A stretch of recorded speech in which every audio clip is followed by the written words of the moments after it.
Bismillahirrahmanirrahim. Alhamdulillahirabbil alamin.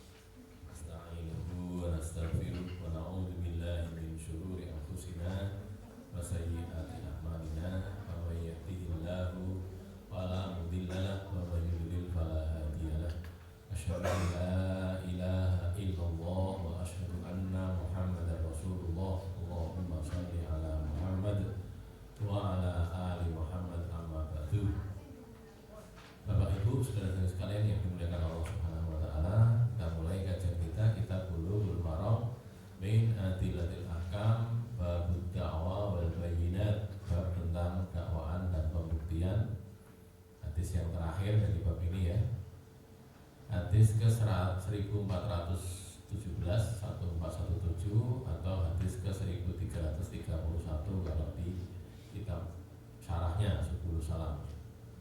Wa an Aisyah, dan dari Aisyah radhiyallahu anha, dari Aisyah semoga Allah meridhoinya, qalat, beliau Aisyah berkata, dakhala alayya nabi, masuk kepadaku Nabi sallallahu alaihi wasallam. Masuk ke dalam kamarnya, menemui dia gitu ya. Zata yaumin, pada suatu hari,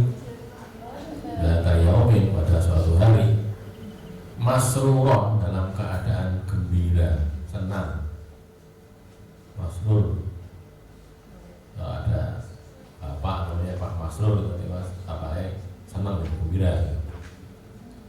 Masruron, tabruku asariru wajhihi, tabruku berkilau, dari kata-kata kilat ya, barapun itu kan kilat, berkilat-kilat. Asarira wajhihi, rona mukanya cerah, rona wajahnya itu berkilat-kilat cerah. Faqala, lalu Rasul bersabda,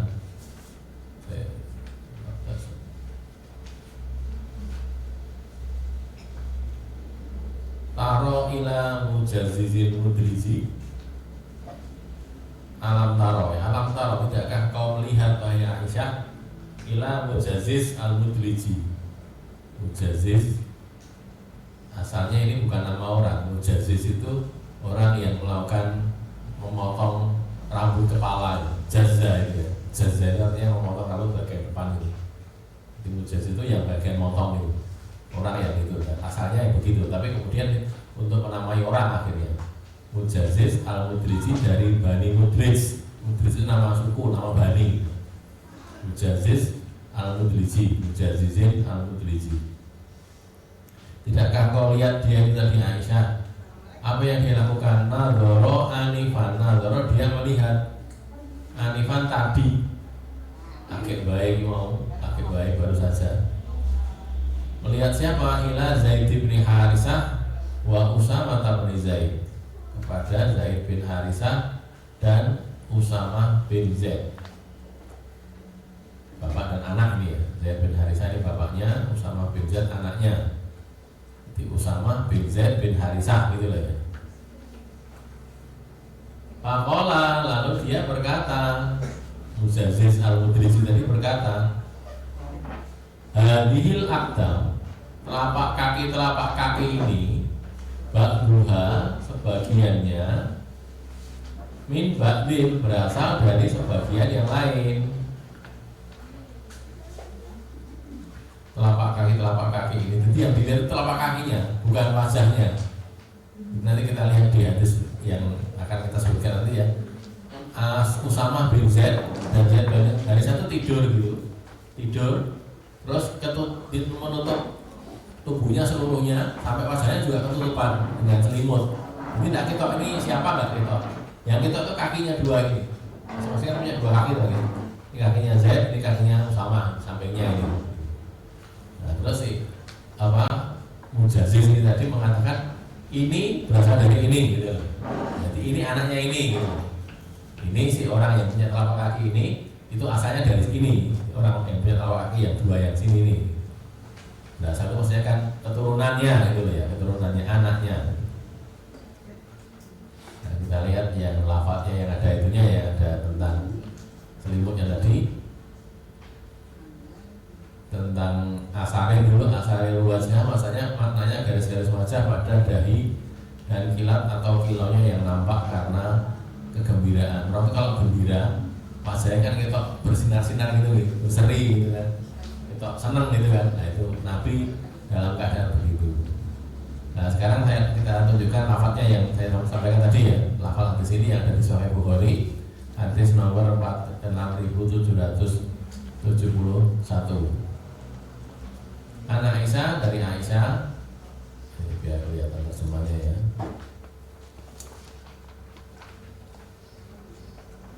Dari Aisyah, dakhala alayya Rasulullah SAW. Rasulullah SAW masuk kepadaku, menemui aku, masuk ke kamarku. Zata yaumin, pada suatu hari, wa huwa masrurun. Nah ini dia dalam keadaan gembira, itu senang, ketok bunga, ketok remen. Faqala, lalu dia berkata, ya Aisyah, wahai Aisyah, lihat artinya di bawah ini. Alam taro anna mujazzizan al-mudrijiyah. Tidakkah kau lihat bahwa Mujazziz al-Mudriji, ya, si Mujazziz dari suku Mudrij itu tadi, dakhala alayya, masuk kepadaku, menemui aku. Mudrij itu ketemu aku. Faro'a Usamah bin Zaid, lalu dia melihat Usamah bin Zaid, wa Zaid dan Zaid, sama dan bapaknya yaitu Zaid, sama bin Zaid dan Zaid. Wa alaihima qatifatun, nah ini, dan atas keduanya itu ada selimut. Keduanya itu sedang tidur berselimut gitu. Bukan cuman tubuhnya yang diselimuti, termasuk kepalanya. Qad ghattaya ru'usahuma, nah ini.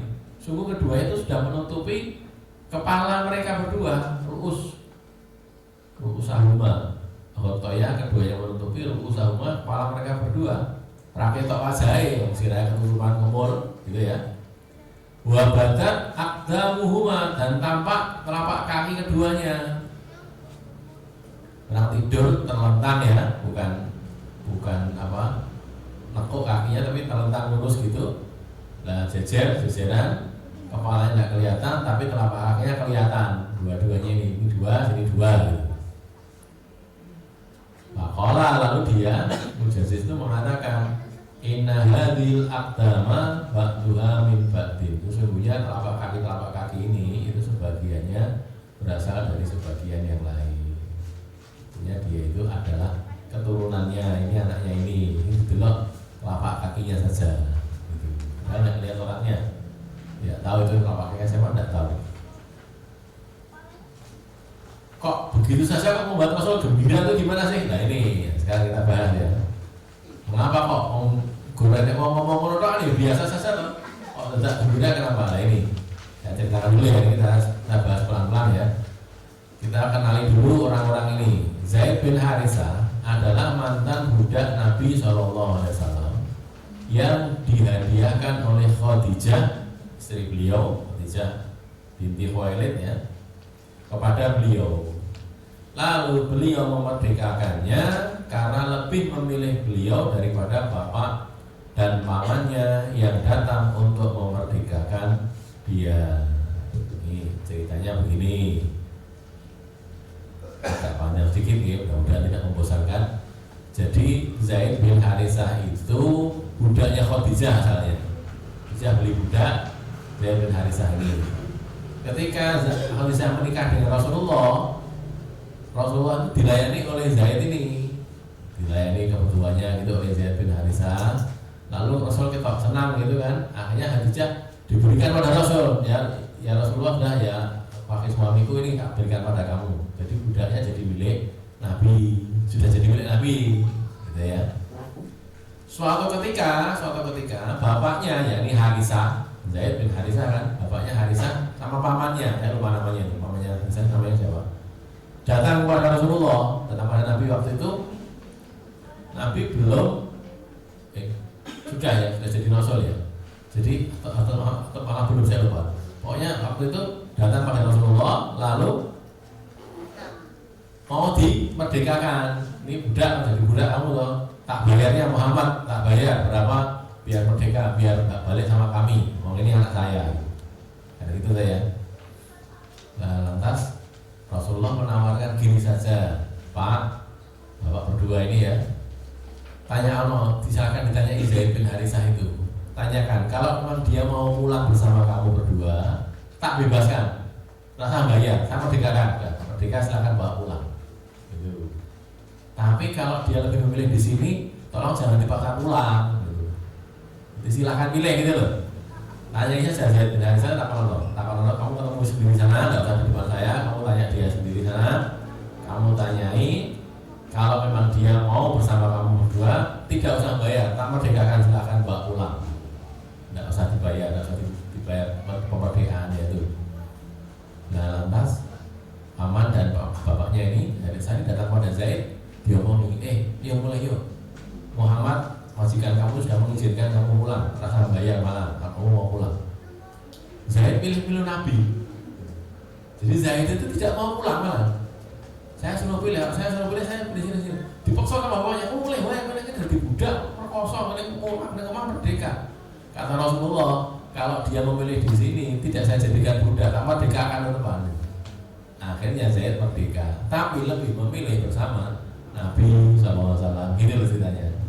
Jadi tidak lagi jadi budak, jadi meninggalkan, tapi walaupun merdeka, dia kalau tetap lebih memilih hidup bersama Rasulullah SAW.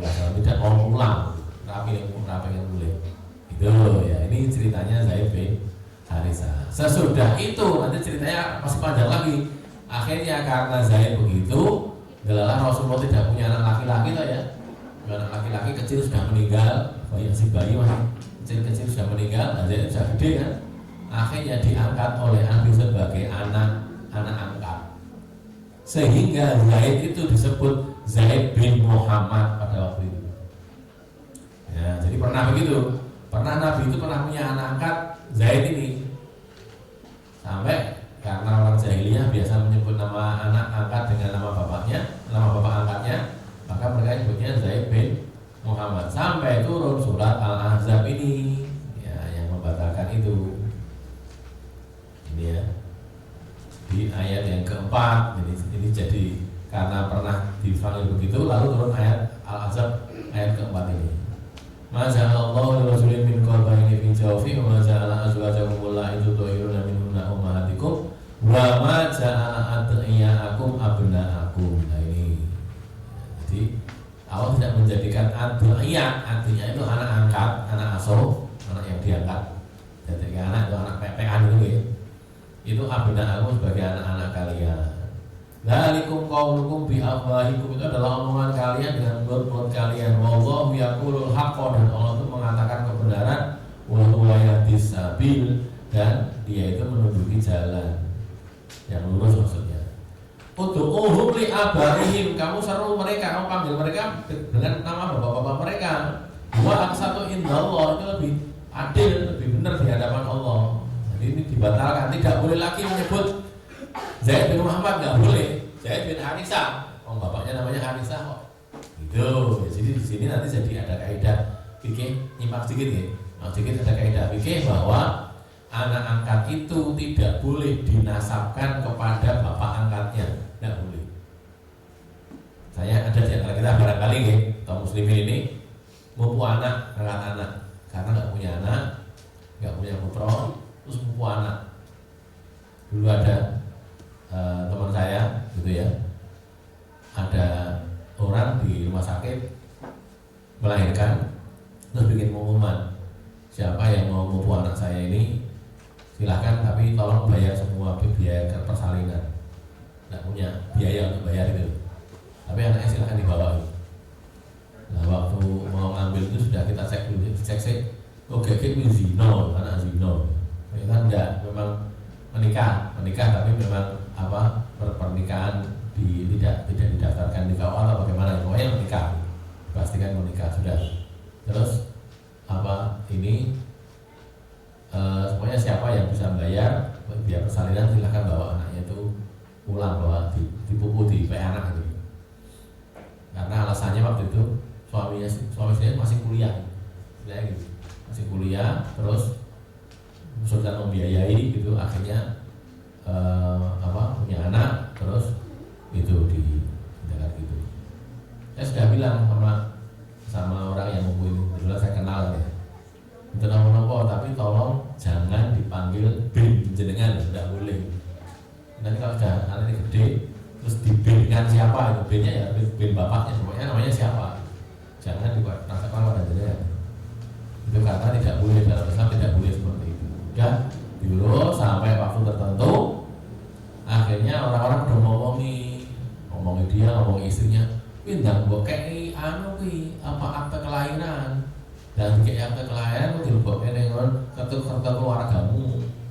Tapi tidak disebut bapaknya, nama bapaknya ya orang itu tadi, gitu loh. Bapak ini tadi yang menjadi bapak angkatnya ini. Saya bilang tidak boleh itu dosa, tidak boleh. Nah tapi kalau dia tetap itu nama bapaknya itu yang disebutkan itu. Bisa kok dimasukkan kakak, bisa. Statusnya sebagai anak angkat itu bisa. Anak angkat B-nya begitu. Tapi bukan B-nya, tidak B bapaknya, bukan anak dari bapak dan ibu, ini bukan. Anak orang lain, sebutkan nama bapaknya, bukan nama ibunya. Gitu ya. Tidak tahu akhirnya, saya kurang tahu, saya tidak mengikuti lagi perkembangannya. Yang jelas saya sudah sampaikan itu bahwa tidak boleh seperti itu kan dalam Islam. Walaupun itu anak angkat tidak boleh dinas keluarga kita. Nah kadang-kadang orang cari praktisnya, lalu ya kok tak pakai anak, terus tak opa ini gede-gede, ya ngerti, mungkin gampang, terus tak apa ini ngaku baik, tidak boleh. Jadi anak harus sampai pada waktunya dia disadarkan, nah kamu itu bukan anak saya, kamu itu anaknya Pak ini dan Bu ini. Dulu memang saya ambil sebagai anak saya, gitu. Nah kemudian tidak boleh. Kayak Nabi ini kurang oleh Allah. Ud'uhum li abaihim huwa aqsatu indallah. Sesudah turun ayat ini kembali lagi sebutannya Zaid bin Haritsah, tidak lagi Zaid bin Muhammad, gitu loh ya. Dan semuanya anak-anak angkat yang waktu itu ada, semuanya dinisbatkan kepada bapak nasabnya, bapak aslinya, bukan bapak asuhnya, bukan bapak yang angkat dia jadi anak. Gitu ya. Sudah ya. Ini tentang Zaid. Sudah, lalu Zaid menikah dengan Ummu Aiman. Ummu Aiman ini kulit hitam. Kalau barangkali pernah lihat sirah Nabi ya, Ummu Aiman itu yang jadi pelayannya Nabi itu. Ummu Aiman ya. Jadi ibunya Nabi, ibu tapi karena melayani Nabi jadi pembantu. Jadi sebenarnya pelayannya Abdullah, ayahanda Nabi, lalu jadi pengasuh beliau. Nah, Abdullah meninggal, Ummu Aiman masih ada.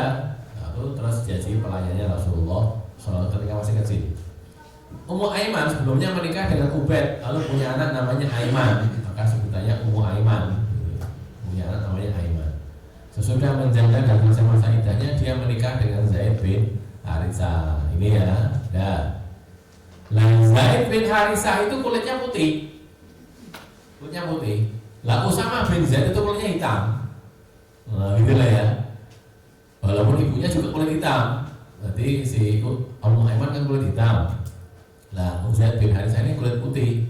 Nah, cuman ibunya kulit hitam, lalu si siapa? Usama bin Zaid itu berkulit hitam. Lalu orang-orang mencerca Usama karena berkulit hitam, berbeda dengan bapaknya yang berkulit putih. Nah, gitu loh. Terus sembari mencemoohnya seolah-olah dia bukan anaknya Zaid, tapi karena berbeda warna kulitnya. Beda, karena bapak beda lagi. Tujuan pakai lagi. Nah, gitu loh ya. Tapi pencemoohan itu kadang-kadang jadi sampai ke tingkat orang mencurigai, loh kita nanya loh anaknya siapa tuh gitu. Nah, akhirnya terbantahkan oleh pernyataan Mujaziz bin Al-Mudlisi, Mujaziz dari Bani Mudlis ini. Ini ya, pernyataan Mujaziz Bani Mudlis bahwa Usama adalah anak keturunan Zaid ketika dia melihat telapak kaki mereka berdua ini menjadikan Nabi SAW bergembira karena terbukti bahwa Usama adalah anaknya Zaid.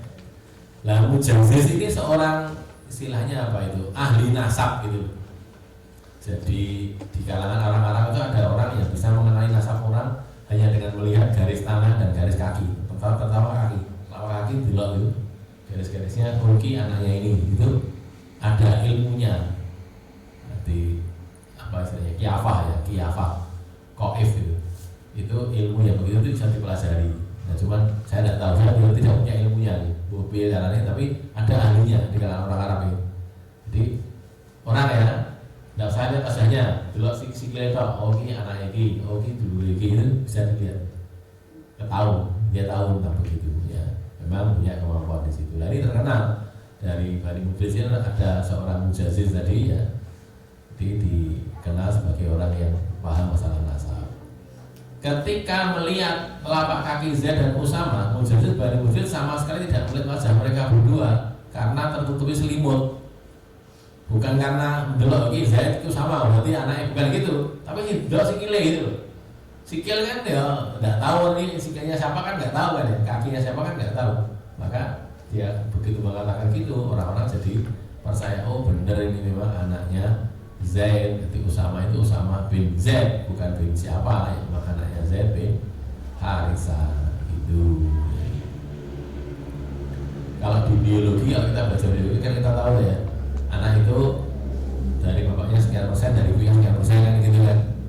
Nanti kalau anak ini bapaknya biasanya kan kalau cara golongan darah paling gampang ya. Kalau golongan darah bapaknya itu 0, sebenarnya bukan O tapi 0. Golongan darah 0, golongan darah 0. O lah sebutnya O itu ya. O sama O. Itu nanti anaknya mesti golongan darahnya O. 0 KB gitu. Juga pernah baca ya.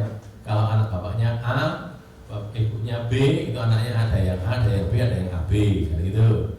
Berapa persen kan ada hitungannya. Selalu ya misalnya. Hitungnya itu biar, tapi dulu pernah belajar kan gitu, biologi kan ada gitu. Nah ini juga sama, jadi ini bapaknya kulit putih, ibunya kulit hitam. Nah ini anaknya kulit hitam, bisa jadi. Lah kok begitu? Bapaknya kulit putih, anaknya kulit putih, ibunya kulit putih, anaknya kulit hitam itu bisa. Ireng gitu anaknya, orang putih kayak bapaknya, orang kayak ibu itu ada.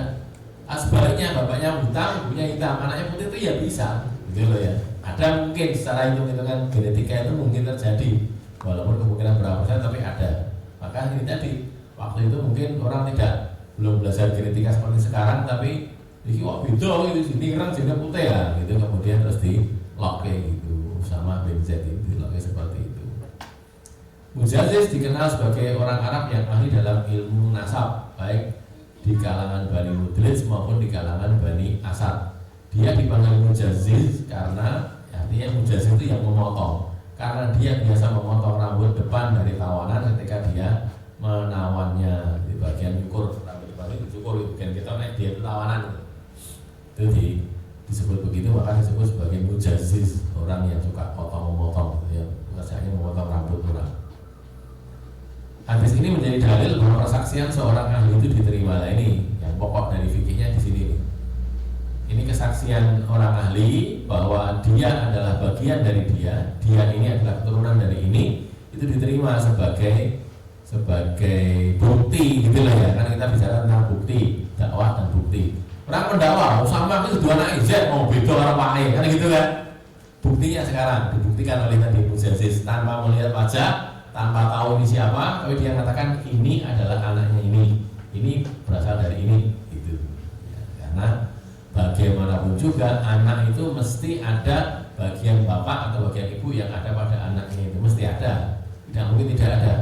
Ada yang diturunkan gitu ya, ada yang diturunkan, walaupun persis banget ya enggak, tapi ada bagian yang diturunkan. Ya dulu ada cerita kisah nyata tapi ya. Ada orang pintar, ibunya pintar, bapaknya rapati pintar, bukan rapati pintar ya, bodoh lah gitu, bodoh. Anak itu pintar kabeh gitu. Ada sisi bodoh. Di antara sekian banyak anak pintar ada sisi bodoh. Lah sing bodoh ini dilok-lok karo bapak saya karo mbak Yuni karo dene. Oh bodoh dhewe ya keluarga gitu. Dia susah kan. Susah biasa bapaknya bilang, "Ya ora apa-apa le, wong kowe iki anake bapak." Gitu ya. Bapak ibumu punya pintar, ibumu pintar ya tadi. Bapaknya ngerti dhewe to. Bapak ini sekolahnya ra lulus gitu. SD ra lulus, bapaknya SD ra lulus. Tapi kaya raya. Apa? Terus ya yang mas-masmu mbak Yu itu pintar-pintar tapi turun ibumu. Lah kok iki turun aku gitu. Dia ngomong gitu sama bapaknya. Jadi longgar anaknya. Enggak susah lagi gitu ya. Lah ya Pak, anak dari bapak dari ibu Pak gitu. Kalau secara genetika konon gitu ya, boleh susu boleh enggak omongan orang saja. Kecerdasan itu konon diturunkan dari ibu. Jadi ibunya yang menurunkan kecerdasan pada anak. Maka ibu-ibu yang cerdas nanti anaknya jadi cerdas gara-gara gen-gennya cerdas. Itu konon begitu. Wallahu a'lam bishawab. Ada pertanyaan? Sudah selesai nih babnya. Sebelum beralih ke kitab Barangkali ada pertanyaan? Tidak ada ya? Kitabul Iqi, kitab tentang kemerdekaan budak.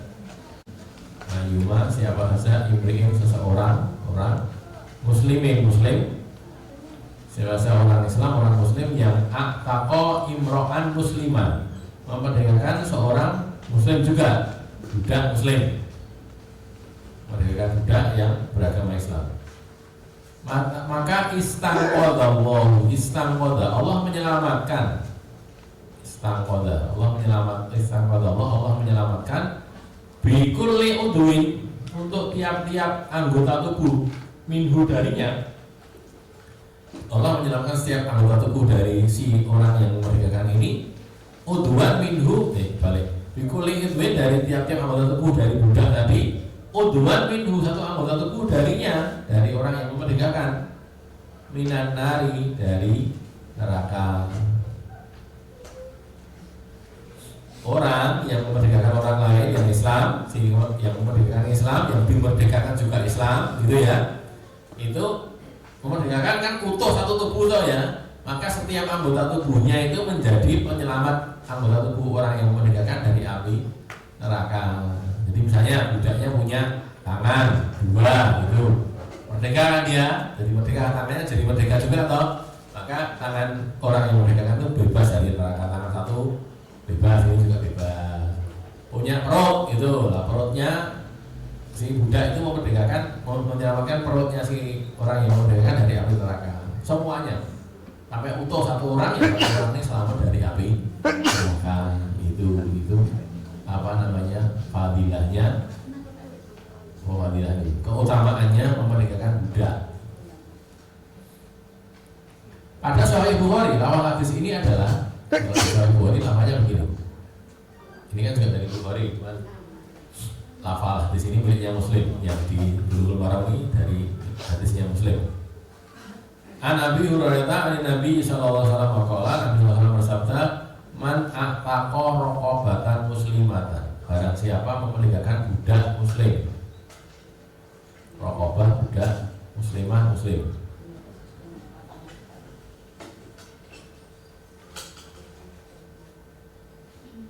Aqtaqallahu, Allah memerdekakan, Allah membebaskan, bikulli udwin minhu, dengan tiap-tiap anggota tubuhnya, anggota tubuh si budak tadi, udwan, satu anggota tubuh, minan nari, dari neraka, hatta farjahu bifarjihi, sampai kemaluannya dengan kemaluannya. Budak kan juga punya kemaluan, merdeka kan kemaluannya, tubuhnya merdeka semua, maka kemaluan yang merdeka juga bebas dari api neraka. Itu ya. Kayak itu manfaatnya atau keutamaannya memerdekakan budak. Cuma masalahnya sekarang sudah tidak ada budak lagi. Tidak ada budak, yang ada tawanan perang. Tawanan ya sebenarnya kurang lebih sama dengan budak, tapi hukumnya agak beda sedikit ya. Memerdekakan budak adalah amalan yang utama. Pahala memerdekakan budak adalah memerdekakan pelakunya dari neraka, gitu. Kayak apa? Membeli jannah itu berarti ya, tunggu fargo, kemudian memerdekakan budak. Kayak budak berapa bayar? 100 juta, bayar 1 juta, wes. Merdekakan budaknya, dia juga merdeka dari api neraka. Kan luar biasa nih, amalan yang luar biasa itu. Nah, gitu. Cuma masalahnya tadi, nenek budak kayak gini. Nek si nenek budak kan iso gitu. Abu Bakar contohnya, ada Bilal merdeka sama Abu Bakar, guys. Bilal merdeka, Abu Bakar merdeka dari api neraka, begitu. Apalagi juga cuma satu budaknya, ada Zimiro, ada siapa lagi dimerdekakan oleh Bilal, oleh Abu Bakar, pahalanya gede, kayak memerdekakan diri dari api neraka, gitu. Besarnya pahala memerdekakan budak. Terus sekarang kita bahas, Islam itu memperkenalkan perbudakan. Ini kan yang diserang oleh orang-orang non-muslim, Arab orientalis. Tapi tidak memperkenalkan pendoliman terhadap budak dan terhadap siapapun. Memang ada budak itu ada, kalau ada perang, nanti yang kalah jadi budak, bagi yang menang. Dari tawanan dulu nggak ditebus jadi budak, kan gitu toh. Budak itu sudah tidak punya dirinya sendiri, nggak bisa memiliki dirinya sendiri. Jadi dia tergantung tuannya, kayak kewan gitu lah, kayak binatang. Nah, ketika Islam memperkenalkan itu kan diserang sama orang-orang ahli HAM itu kan, apa? Itu Islam tidak menghormati hak asasi manusia begini. Tapi lihatlah sekarang, Islam memperkenalkan perbudakan iya, tapi boleh pada budak itu nggak boleh. Nah, seorang sahabat Nabi, siapa dia? Abu Dhar atau siapa lupa ya? Dia itu memukul budaknya gitu. Terus ditegur sama Rasulullah, kamu itu nggak boleh gitu, rawleh. Itu cuman itu sebenarnya saudara kamu, tapi jadi orang yang bawa jadi bawahan kamu. Maka siapapun orang yang punya bawahan gitu, baik budak maupun yang lainnya, terus dia mendalimi budaknya tadi, maka Allah akan membalas dia di akhirat nanti. Tidak boleh, zalim tidak boleh.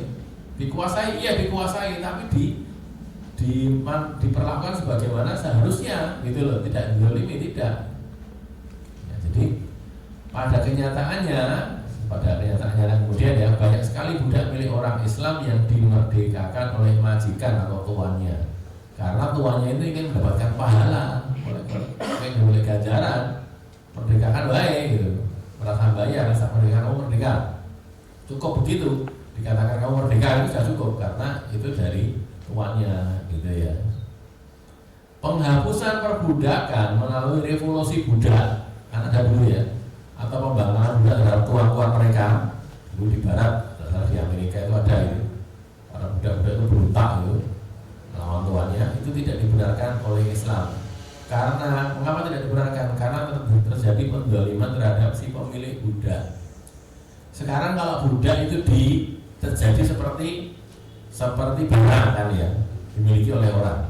Terus ini berontak kepada tuannya, terus dia memerdekakan diri. Kan tuanya jadi kehilangan harta, harusnya bisa dijual, kan gitu kan?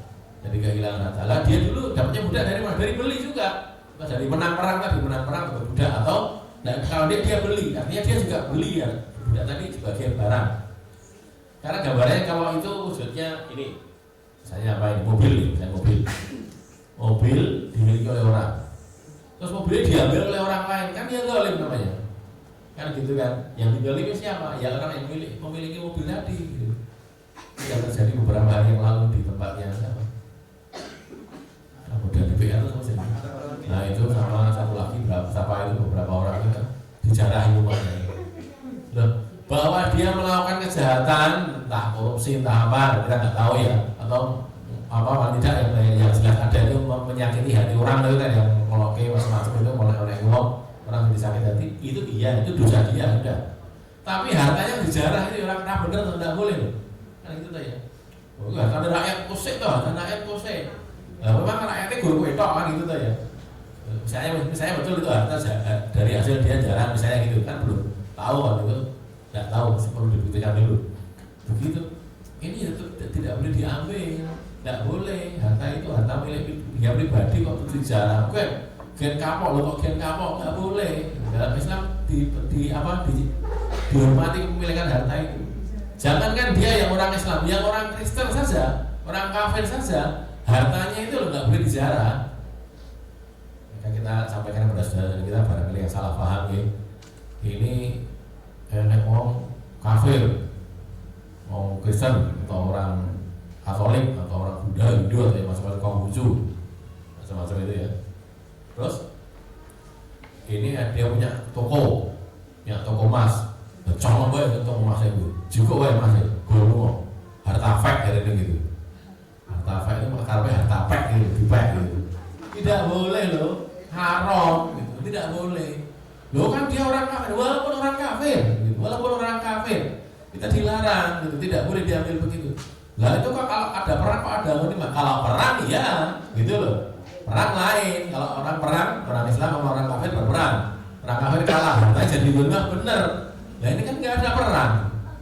Nah saya nyerbu rumahnya kan berarti perang. Nggak bisa begitu.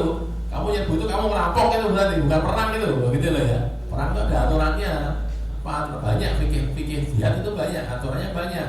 Tidak sekedar terus digeruduk itu perang, nggak gitu. Kayak jalan tadi ya, 200 orang, 500 orang datang ke rumah itu dijarah.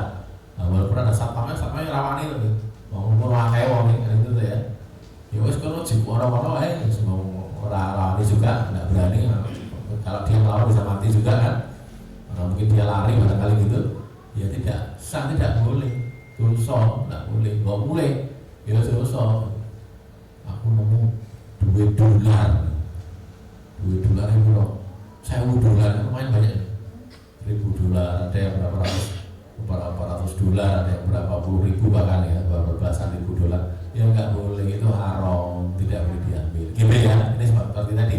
Jadi pengambilan perbudakan itu tidak dengan revolusi budak, tapi dengan tadi loh, kamu merdekakan budak itu pahalanya banyak, sehingga orang mau gelem, kamu tak merdekakan budakku, tak merdekakan, dimerdekakan itu, sehingga jadi merdeka, sehingga di akhir-akhir kita dapati kan sudah nggak ada budak lagi, karena yang tadi banyak dimerdekakan oleh tuannya untuk mencari karunia pahala dari Allah Subhanahu wa Ta'ala. Begitu yang terjadi, gitu ya. Jadi kita perlu tahu, sehingga nanti kalau orang nanya, "Piye to Islam kok mau perbudakan piye?" Memang boleh. Cuma tadi nanti kita lihat bagaimana Islam memperlakukan budak itu. Contoh yang lain, siapa itu? Saya juga lupa. Abu Darda juga ya. Jadi dia itu pakai bajunya itu sama dengan budaknya itu. Lambinya itu benar budaknya. Lalu ditanya oleh orang itu, "Kamu kok gitu?" Lah kok budakmu kayak emang lambi liane wae. Lambi budakmu kok ngono kan jadi diklan bisa setel. Karep bulu isor gitu kan. Kok sijine malah bukane budakmu jadi itu lambi siji tok karep bulu tok. Misalnya biasa atau budakmu juga sama. Terus dia bilang, "Saya itu pernah ditegur oleh Rasulullah gara-gara melakukan budak saya dengan buruk. Terus saya ditegur oleh Rasulullah, dia ngomongin Rasulullah begini, itu adalah anak buah kamu, tapi kalau jadikan saudara kamu, tapi kalau jadikan sebagai anak buah kamu, maka dia harus kamu perlakukan sebagaimana kamu sendiri. Kalau kamu makan, berikan dia makanan sebagaimana yang kamu makan itu. Kalau kamu pakai pakaian, berikan dia juga pakaian sebagaimana kamu berpakaian." Akhirnya seragam kan budaya, subhanallah. Ini podo gitu loh. Dia sama budaknya seragam, kayaknya sama, jenis kainnya sama, motifnya sama, ya memang sama, namanya yang sama. Jadi kalau dalam Islam seperti itu.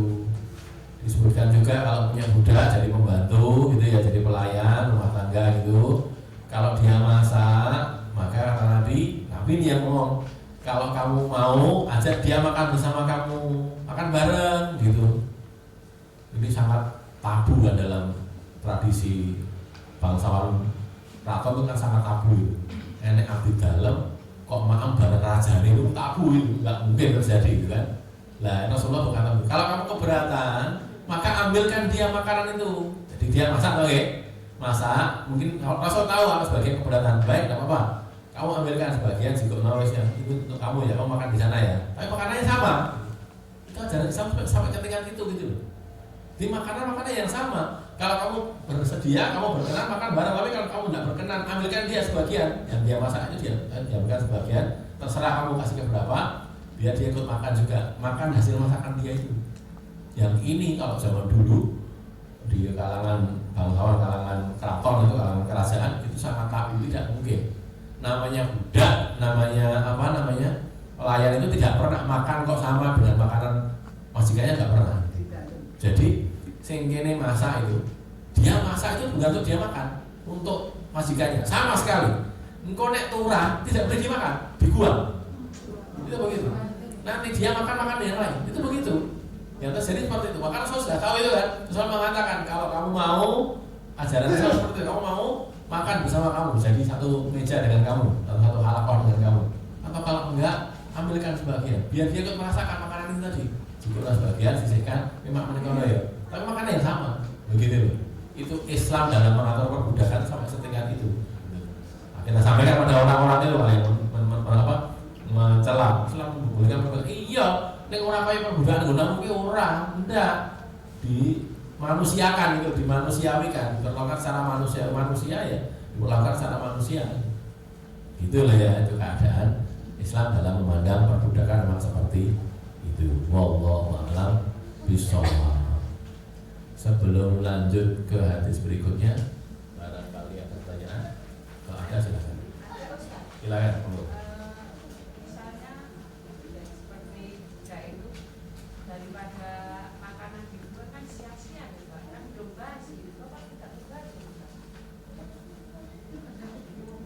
Maksudnya bagaimana?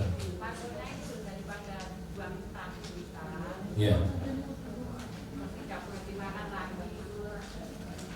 Iya. Iya, itu memang yang berlaku begitu. Di luar loh ya. Di Islam kan tidak begitu. Nah, Islam itu dibantah, tidak boleh begitu itu, makanan dibuang. Kalau mereka begitu, jadi orang-orang yang dulu, karena bukan cuma di Solo Jogja, bukan cuma di seluruh dunia begitu. Di Eropa juga begitu. Orang tuh masak makanan untuk tuannya gitu, dia tidak boleh makan. Ngincipi orang lah itu. Ngincipi tidak boleh makan, nanti kalau tuannya tidak habis itu dibuang. Kalau ketahuan dimakan, dipukul dia. Begitu.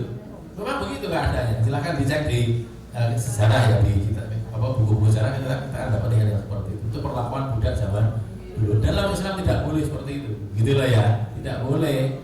Nah, dalam Islam diperlakukan ya seperti kita tadi. Rasul menyuruh itu. Rasul ada di hadisnya, kamu makan sama budak kamu. Tidak makan bareng. Itu yang paling utama itu. Mungkin juragannya agak risih barangkali ya untuk makan bareng. Baik, kalau kamu keberatan boleh, nggak usah makan bareng. Tapi makanan yang sama, kamu sisihkan sebagian. Kamu kan nggak habis kan, kamu sisihkan sebagian atau sengaja disisihkan nih bagian kamu nyakit makmon yang beli kono boleh gitu, nggak apa-apa, masih ditoleransi gitu loh.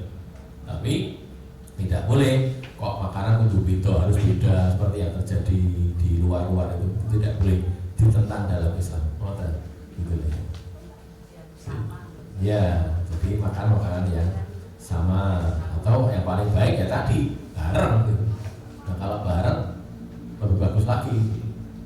Sehingga Yogi sampai suatu ketika Umar bin Khattab itu ya, Umar bin Khattab itu pernah mengunjungi satu negara, satu wilayah ya di bawah kekuasaan Umar juga, naik keledai, dia bersama budaknya numpak keledai.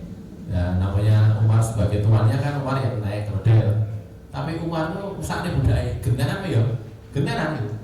Jadi sosok yang munggah Umar, sosok yang munggah budaknya gitu. Sampai di tempat yang dituju itu pas yang munggah itu budaknya. Nah gitu loh. Nah, orang-orang tidak tahu Umar yang mana kan nggak tahu.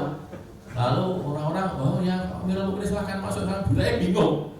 Umar ini loh Umar itu aku gitu. Jadi kejadian seperti itu di masa Umar bin Khattab itu sampai seperti itu. Nah, saking tadi Umar tidak tega, usah yang melaku terus aku nunggu terus gentenan. Nah gentenan kan sekian kilo gitu kan ya, mungkin setengah hari itu. Pas tekan gunung ini pas Umar sing numpak, pas Umar sing mlaku gitu loh. Umar sing jalan kaki, budaknya pas numpak keledai gitu. Dan ditumpaki bareng kan rakot keledai itu. Salah satu saja, salah satu gantian. Nah sampai itu budaknya bingung, piye sing dijalan malah aku. Dia kata ini loh, Amirul Mukminin di bawah ini. Orang-orang bingung, loh Amirul Mukminin kok nuntun keledai? Lah iya memang itu. Dia memaksa saya gantian itu tadi. Jadi pas gantian, pas tekan gunung pas dia yang naik keledai gitu ya. Itu cerita sampai terjadi seperti itu. Itu dalam Islam begitu keadaannya. Ada lagi? Masalah harta rampasan perang itu aturan pada Rasulullah atau perang zaman sekarang juga seperti itu? Maksudnya perang yang bagaimana itu harta rampasan itu? Iya, harta rampasan perang ya. Harta rampasan perang itu aturannya bagaimana? Yang jelas kalau zaman Rasul, kalau harta rampasan itu wujudnya ghanimah, ada dua, ghanimah sama fight ya. Kalau ghanimah itu pakai perang, kalau fight itu orang kafirnya lari, jadi terjadi perang. Kalau ghanimah itu 1/5 untuk Rasulullah, Rasul dan Allah dan Rasulnya 1/5, diambil kumpus dulu. Nanti yang 1/4 dibagikan kaum muslimin. Kalau harta fight seluruhnya untuk Rasulullah, Allah dan Rasulnya. Muslimin nanti dikasih tapi tidak dibagikan pada waktu itu. Nanti kepentingan juga untuk kepentingan muslimin sebenarnya. Nah terus sekarang kalau perang zaman sekarang bagaimana? Nah kalau ada Amirul Mukminin begitu aturnya. Zaman Abu Bakar juga begitu. Zaman Abu Bakar ya yang 1/5 itu diambil untuk kepentingan itu, yang lain dibagikan. Nah waktu itu karena Abu Bakar menggantikan Rasulullah, ya yang atur Abu Bakar gitu. Umar juga gitu. Nah makanya untuk perang itu harus ada pimpinan saat muslimin saat dunia ada pimpinan C. Nah orang enak bikin kan gitu tuh ya. Nah nanti kita diserang lah lain kalau gitu kayak di Gaza misalnya, di Gaza diserang sama Israel. Nah ya kalau diserang kita harus angkat senjata balas nyerang, jadi perang kan gitu. Jadi muslimin bisa terjadi perang sekarang ini ada dua kemungkinan. Kalau seluruh dunia itu jadi satu di bawah kekuasaan satu orang imam ya pemimpin muslimin, bisa dia melakukan perang dengan orang-orang musuh-musuh Islam. Tapi kalau enggak, ketika dia diserang satu negara diserang oleh orang kafir, dia bertahan kan, ya jadi perang. Nah sekarang kalau jadi perang, terus musuhnya kalah, ada lima, ya tadi pembagiannya sama seperti itu, gitu, dibagi dengan cara tadi. Nah karena dia terpaksa jadi amir, terpaksa ya wes, jadi amirnya perang tadi, ya dia yang ngatur per 5 dan 4/5 tadi, begitu. Wallahu a'lam bishawab. Ada lagi? Cukup ya. Berikutnya 1419 atau 1333. Oleh Tirmidzi wa shahahu, dan miliknya Tirmidzi dan dia mensahihkannya an Abi Umamah dari Abu Umamah radhiyallahu anhu. Wa ayyuma mri'in, ini isinya sama dengan hadis yang tadi, cuman berbeda sedikit. Orang Islam, siapa saja orang Islam, laki-laki muslim, ya imri'in muslimin, seorang laki-laki muslim, ahtaqo imro'ataini, memerdekakan 2 orang perempuan muslimataini, 2 orang perempuan Islam muslim, 2 orang muslimah yang jadi budak dimerdekakan. Kanata adalah keduanya itu fikakahu, pembebasnya, minanari dari neraka. Maksudnya kemerdekaan mereka berdua itu menjadikan dirinya merdeka dari api neraka. 2 orang budak perempuan muslim. Terus dari Abi Daud, dan dalam riwayatnya Abi Daud ini hadis Ka'ab bin Murrah, dari hadisnya Ka'ab bin Murrah, kalau tadi kan Abu Umamah, ini Ka'ab bin Murrah radhiyallahu anhu. Wa ayyuma imra'atin, dan siapa saja perempuan muslimatin yang muslimah, perempuan Islam, aktaqat imra'atan muslimatan, dia memerdekakan budak perempuan muslimah. 1, bukan 2, 1. Karena adalah dia budak perempuan ini tadi, fikakaha minan nar, jadi pembebas dia dari neraka, membebaskan dirinya dari api neraka. Kalau ada seorang laki-laki muslim memerdekakan budak perempuan muslimah 2 orang, nah keduanya itu menjadi pembebas dia dari api neraka. Tapi kalau ada seorang perempuan muslimah memerdekakan seorang perempuan saja, 1 orang perempuan, budak perempuan muslimah, maka dia jadi pembebasnya dari api neraka.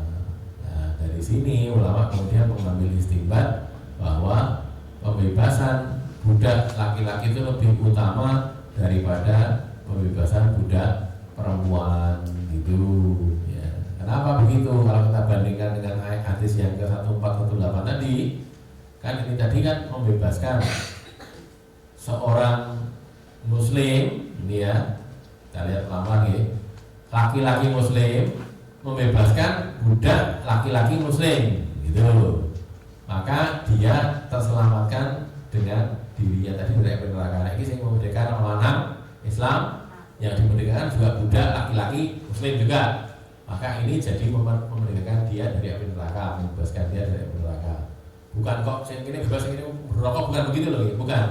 Tapi pemerdekaannya itu loh, pemerdekaannya itu menjadikan dia bebas dari neraka, gitu. Kalau sama-sama laki-lakinya.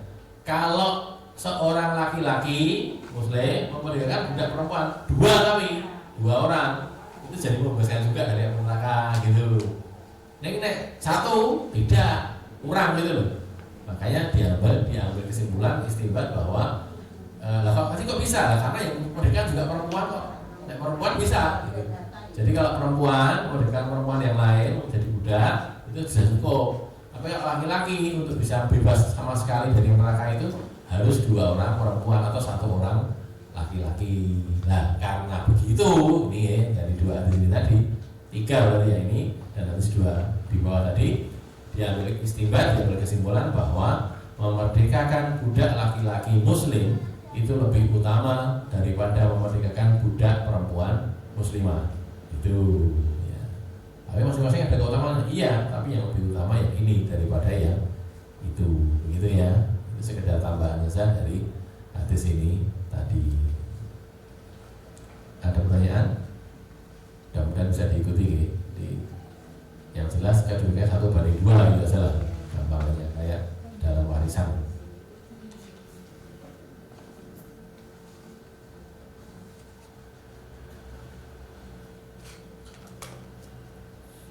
Nah kalau yang memerdekakan seorang perempuan cukup 1 atau budak perempuan. Nah nek saya memerdekakan perempuan sing diberdekakan laki-laki apa turah gitu. So digolian ning mboten wonten gitu lho ya. Terus turah siji, turah separuh ini mboten wonten. Kan dia merdeka dari mana kan sudah cukup toh ya.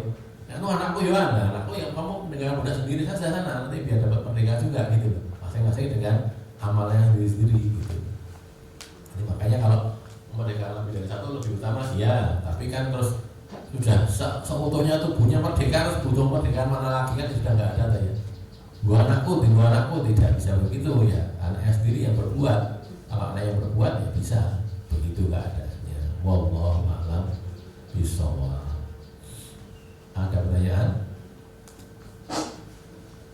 Yang terakhir untuk sesi ini 1421 atau 1335 wa an Abi Dzarrin radhiyallahu anhu qala, dan dari Abu Dzar radhiyallahu anhu dia berkata, sa'altun nabiyya, aku bertanya kepada Nabi sallallahu alaihi wasallam,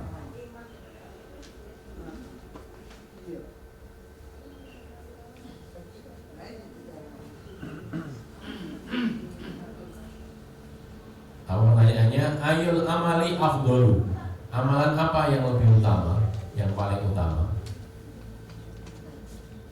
Allah Rasul menjawab, imanun billah, beriman kepada Allah. Terus wa jihadun fi sabilihi, dan berjihad di jalan Allah. Iman kepada Allah, berjihad di jalannya. Terus Abu Dzar bertanya lagi, fa ayyur riqabi afdal. Nah, budak mana yang lebih utama? Budak manakah yang lebih utama? Siapakah budak yang lebih utama ya Rasulullah untuk diperdekakan maksudnya? Rasul menjawab, aghlaha samanan, yang paling mahal harganya, budak yang paling mahal harganya, wa anfasaha inda ahliha, dan yang paling disukai, paling mulia. Nafasa itu yang mulia, disukai, disenangi. Yang paling disenangi oleh tuannya, inda ahliha, oleh tuannya, oleh pemiliknya. Ini tentang keutamaan amal dulu ya. Iman kepada Allah dan jihad itu amalan yang paling utama. Kalau begini, kami perhatikan dulu ya. Kan yang ditanya kan amalan toh, ayul amali afdal gitu kan. Kok jawabannya kok iman? Lah karena al iman huwal amal. Iman itu amal gitu. Jadi jangan bilang aku iman loh. Kok rasa apa? Aku iman karena Allah. Lah berarti orang iman lagi gitu. Enggak beriman kenapa? Karena al iman huwal amal. Iman itu beramal gitu loh. Orang beriman itu tampak dari amalannya. Bahwa gitu loh. Orang kalau beriman tampak dari amalannya. Maka ketika ada orang, aku iling karena Gusti Allah, aku iling ini ngerasa salah orang iman di sini, tidak beriman itu, begitu loh ya. Buktinya iman itu sholatnya tadi kok, sholat itu buktinya iman. Jadi iman itu kan seperti diterangkan oleh ulama ya. Al iman itu apa toh? Tasdikun bil qalbi, iqrarun bil lisan, wal amalun bil arkan. Jadi membenarkan dalam hati, artinya membenarkan Allah itu esa, Allah itu kuasa, Allah itu punya kemampuan begini itu kan ya. Sembah, malah yang disembah contohnya yang layak disembah adalah Allah. Itu hatinya bilang begitu, yakin. Terus iqrarun bil lisan, diikrarkan dalam lisan, ngomong gitu loh ya. Cara wong kon ngaji ya ngaji, maca Quran gitu. Itu ikrarnya itu gitu. Beramal soleh, mengucapkan kebaikan, kalimat thayyibah, dia ucapkan kalimat thayyibah gitu. Itu iqrar bil lisan seperti itu. Terus amalun bil arkan, diamalkan dengan anggota tubuh yang lain gitu. Jadi ini iman, ini orang tahu sholat. Jadi ini iman, orang tahu ngaji atau maca Quran, ya tidak iman namanya. Gitu loh ya. Tidak ada amalun bil arkannya kok. Makanya al iman dua amal. Iman itu adalah amal. Ini tadi tanyakan amalan kok jawabannya iman. Lah ya iman itu amalan masalahnya kok. Gitu loh ya. Iman itu adalah amalan. Buktinya di sini tadi Nabi ditanya tentang amalan, jawabannya iman satu. Yang kedua jihad fisabilillah. Nah ini tampak ya ini ya. Orang berjihad fisabilillah kan jelas tampak di depan di sebagai amalan. Nah kalau iman itu tadi amalannya apa ya tadi? Karena orang beriman maka dia mengerjakan sholat jamaah. Orang beriman maka dia ngaji maca Quran. Orang yang maca Quran sinau belajar dari sama maca Quran gitu ya. Apalagi lagi mempelajari hadis kayak kita sekarang ini sinau ini gen bisa dipraktek ini gen mudeng bisa dipraktek ini kan gitu kan, itu wujud dari iman kita gitu loh ya.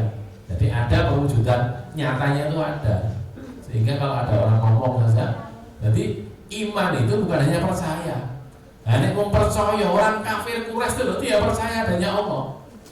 Nah insya Allah man khalaqas samawati wal arda la yaqulunna Allah. Orang kafir Quraisy ditanyai, sopo sing nyiptakne langit bumi? Mereka menjawab Allah. Bukan Lata Uzza, bukan Allah gitu. Nek cara Jawa iki ditakoni, sopo kang murbi dumadi? Apa dumadi? Orang yang berkuasa atas makhluk gitu. Itu ya jawabannya Gusti Allah. Gusti Allah kan itu ya. Nek ora salah, loh itu tidak iman namanya. Gitu loh ya. Ora salah, ora gelem